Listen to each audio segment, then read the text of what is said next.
Hello नमस्कार दोस्तों, हम लोग शुरू करेंगे यूपी ट्रिपल सी पैट का प्रैक्टिस सेट। जैसा कि प्रैक्टिस पैट का एग्ज़ाम होने फॉर्म पढ़ने लगे हैं तो उसका एग्ज़ाम के लिए हम लोग जीके की तैयारी करेंगे। तो सबसे पहला क्वेश्चन क्या है? सोने का सिक्का सर्वप्रथम भारत में किसके शासनकाल में शुरू हुआ? कुषाण, ग्रीक, शक या पारसियन? तो किसके शासनकाल में शुरू हुआ था? ग्रीक के। एक कुषाण शासक थे बिम कदफिसेस। इन्होंने सोने व तांबे के सिक्के चलवाए थे। तो सोने का सिक्का सर्वप्रथम किसके शासनकाल में प्रारंभ हुआ? तो वो हुआ था ग्रीक के। नेक्स्ट नंबर क्वेश्चन की तरफ बढ़ते हैं। क्वेश्चन नंबर सेकंड, मंदिर निर्माण कला में विमान शैली का प्रचलन किसके शासनकाल में हुआ? तो किसके शासनकाल में हुआ था? चोल वंश के। जो तंजौर में बृहदेश्वर मंदिर है, ये पूछ लिया जाता है, कभी कभी बहुत ही पूछा जाता है कि बृहदेश्वर जो मंदिर है वो किसने बनवाया? तो किसने बनवाया था? राजा राज चोल ने। नेक्स्ट नंबर क्वेश्चन देख लेते हैं। क्वेश्चन नंबर थर्ड, किसने सिक्कों में एकता लाई और पंजाब में राज्य स्थापित किया? किसने? गुरु नानक, रणजीत सिंह, गुरु गोविंद सिंह या तेज बहादुर? तो किसने लाई थी? तो वो लाई थी हमारी रणजीत सिंह ने। नेक्स्ट नंबर क्वेश्चन देख लेते हैं। इक्ता प्रथा किसके शासनकाल में प्रारंभ हुई? तो दिल्ली सल्तनत, चालुक्य के समय, मुगलों के समय या विजय साम्राज्य के समय? तो जो इक्ता प्रथा थी वो सर्वप्रथम किसके समय प्रारंभ हुई थी? तो दिल्ली सल्तनत में।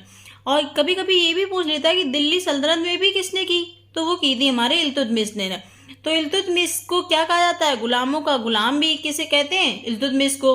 और गुलामों का गुलाम इल्तुतमिश को कहते हैं। और गुम्बद निर्माण का पिता जो है वो भी किसको कहते हैं? इल्तुतमिश को। यहाँ तक हो गया ना? समझ में आ गया? चलो अब हम लोग बढ़ते हैं क्वेश्चन नंबर 5 की तरफ। क्वेश्चन नंबर 5 क्या है? क्लीमेंट एटली की घोषणा ने संसद में इनमें से कौन सी घोषणा की थी? तो इन्होंने कौन सी घोषणा की थी? ब्रिटेन का भारत छोड़ने का निर्णय लिया था कि ब्रिटेन भारत को छोड़ देगी। कब इन्होंने घोषणा की थी? तो 20 फरवरी 1947 को की थी। नेक्स्ट नंबर क्वेश्चन देख लेते हैं। आजाद हिंद फौज के संस्थापक कौन थे?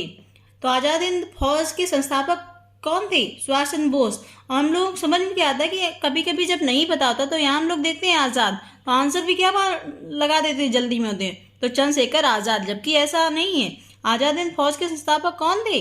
तो वो थे सुभाष चंद्र बोस। आज़ाद हिंद फौज का गठन कब हुआ था? तो ये हुआ था 1 सितंबर 1942 को। आदर्श कब हुआ था? इसका आदर्श वाक्य है एकता, वफादारी और बलिदान। नेक्स्ट नंबर क्वेश्चन नंबर 7 पढ़ते हैं अब हम लोग।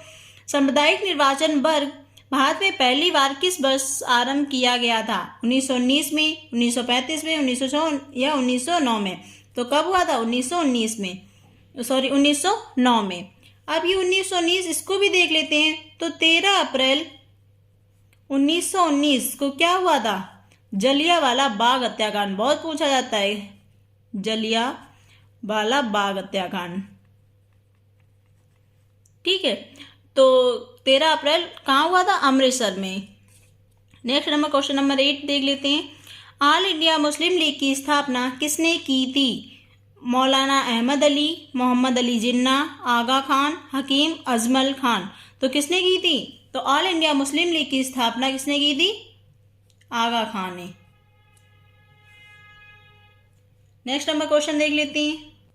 क्वेश्चन नंबर 9, कांग्रेस ने भारत छोड़ो आंदोलन का प्रस्ताव किस वर्ष पारित किया? 1940 में, 1938 में, 1946 में या 1942 में? तो बताओ भारत छोड़ो आंदोलन कब प्रारंभ हुआ था? प्रस्ताव पारित हुआ था तो 9 अगस्त 1942 को।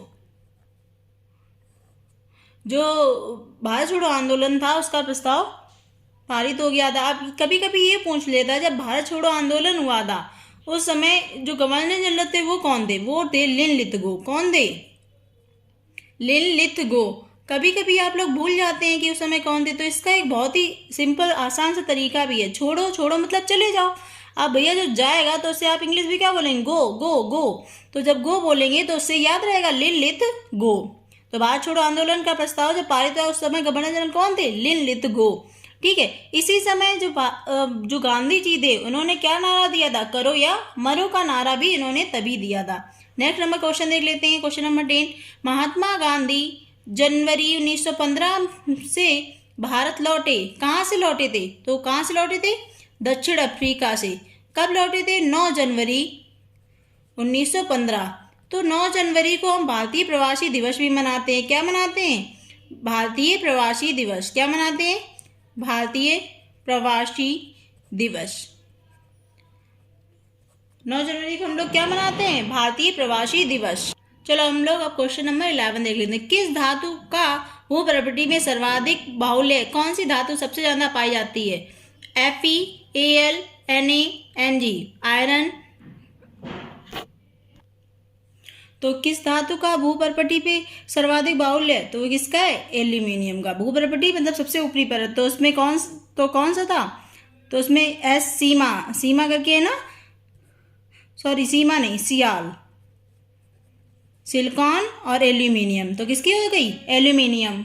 क्वेश्चन नंबर 12 देख लेते हैं। वायुमंडल की निम्नतम परत कौन सी है? तो कौन सी है? समताप मंडल, क्षोभ मंडल, आयन मंडल, बहिर्मंडल। तो सबसे पहले कौन सी है? क्षोभ मंडल, फिर समताप मंडल, उसके बाद एक जो ऑप्शन है वो कौन सी है? मध्य मंडल। कौन सी है? मध्य मंडल 3rd नंबर पे, और 4th नंबर पर आयन मंडल, फिर बहिर्मंडल। तो निम्नतम परत पूछी तो निम्नतम कौन सी हो जाएगी? क्षोभ मंडल। तो क्षोभ मंडल में जो भी है हमारी आंधी, तूफान, वर्षा, मौसम, ये सारी मौसम संबंधी जो घटनाएं वो किसमें होती हैं? क्षोभ मंडल में। और जो समताप मंडल में है इसमें ओजोन परत पाई जाती है। चलो नेक्स्ट नंबर क्वेश्चन पढ़ते हैं हम लोग। गोदावरी नदी बहती है, गोदावरी नदी बहती है, कहाँ से बहती है? तो गोदावरी जो नदी है वो महाराष्ट्र के नासिक जिले से, कहाँ से बहती है? महाराष्ट्र के नासिक जिले से। ठीक है, तो फिर महाराष्ट्र में 50%, उसके बाद ये कर्नाटक, उड़ीसा और आंध्र प्रदेश में। तो इसका सही आंसर क्या हो जाएगा? क्वेश्चन नंबर सही आंसर हो जाएगा महाराष्ट्र, कर्नाटक, उड़ीसा एवं Andhra Pradesh. Next number question 14। Bharat में हिमालय की सबसे ऊंची चोटी किस राज्य में है? तो ऑप्शन क्या क्या है देख लेते हैं। उत्तर प्रदेश, पश्चिम बंगाल, उड़ीसा, कर्नाटक या सिक्किम। तो भारत में पूछा गया, ये वर्ड बहुत ध्यान देखना। तो भारत में हिमालय की सबसे ऊंची चोटी पूछी गई तो किस में है? सिक्किम में। तो इसका क्या है? कंचनजंगा। क्या है? कंचनजंगा। नेक्स्ट नंबर क्वेश्चन देख लेते हैं 15। भारत में राष्ट्रपति शासन से तात्पर्य राज्य में किसके शासन से है? तो जो राष्ट्रपति शासन होता है, तो वो जब राष्ट्रपति शासन लग जाता है तो कौन शासन करता है? तो उस टाइम राज्य के राज्यपाल का शासन होता है। तो राष्ट्रपति शासन किस आर्टिकल में है? तो ये आर्टिकल 356 में है। पूछा जाता है कि अब तक भारत में सबसे पहले राष्ट्रपति शासन कहाँ लगा था? तो सबसे पहले फर्स्ट टाइम कहाँ लगा था? पंजाब में। यूपी में भी पूछ लिया था, यूपी में अब तक कितनी बार लग चुका है? तो यूपी में अब तक 10 बार राष्ट्रपति शासन लग चुका है। नेक्स्ट नंबर क्वेश्चन लेते हैं। संघ सरकार द्वारा प्राप्त सभी राजस्व ऋण वसूली किस निधि में जाता है? जो संघ सरकार द्वारा सभी प्राप्त राजस्व वसूली किस में जाता है? भारत का लोक लेखा में, भारत की आकस्मिकता निधि में, या भारत में समेकित निधि में, या इनमें से कोई नहीं। तो किस में जाता है? भारत में समेकित निधि। नेक्स्ट नंबर क्वेश्चन को की तरफ बढ़ते हैं हम लोग। क्वेश्चन नंबर 17 क्या है? मूलभूत संविधान के कौन से भाग में कल्याणकारी राज्य की संकल्पना सम्मिलित की गई है? तो भारत की प्रस्तावना में, भारत की 4वीं अनुसूची में, भारत की 3री अनुसूची में, राज्य निर्देशात्मक तथ्यों में। तो कल्याणकारी राज्य की संकल्पना किसमें की गई? तो ये की गई है राज्य के नीति निर्देशक तत्व। राज्य के निर्देशक तत्व किसमें है? भाग, तो भाग 4 में है ये। और ये पूछा जाता है कि ये ली कहाँ से ली गए? तो राज्य के निर्देशक तत्व कहाँ से लिए गए? आयरलैंड से। नेक्स्ट नंबर क्वेश्चन देख लेते हैं। किस संशोधन द्वारा प्रस्तावना में समाजवादी और धर्मनिरपेक्ष जोड़ा गया? तो संशोधन किस 28वें, 42वें, 40वें या 52वें?